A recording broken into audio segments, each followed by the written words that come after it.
Srisailam నడకదారి map చూడండి.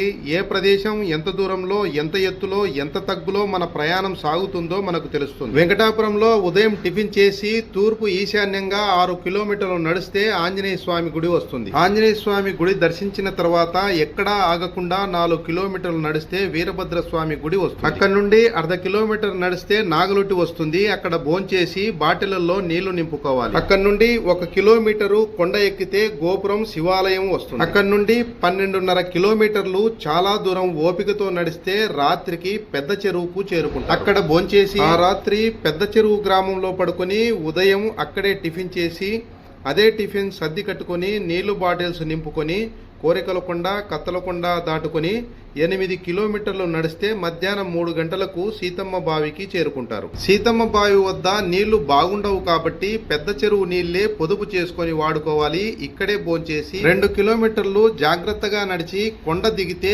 భీముని కొలను లోయకు చేరుకుంటాం. ఈ పాదయాత్రలో అత్యంత ప్రమాదకరమైనది ఈ దారి. భీముని కొలను లోయ నుండి శిఖరానికి చాలా కష్టంతో 1.5 కిలోమీటరు కొండపైకి ఎక్కితే శిఖరం వస్తుంది.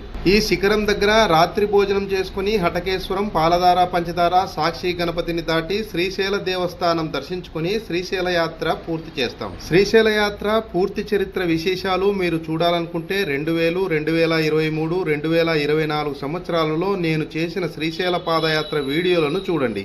మీకు అన్ని విషయాలు సంపూర్ణంగా తెలుస్తాయి.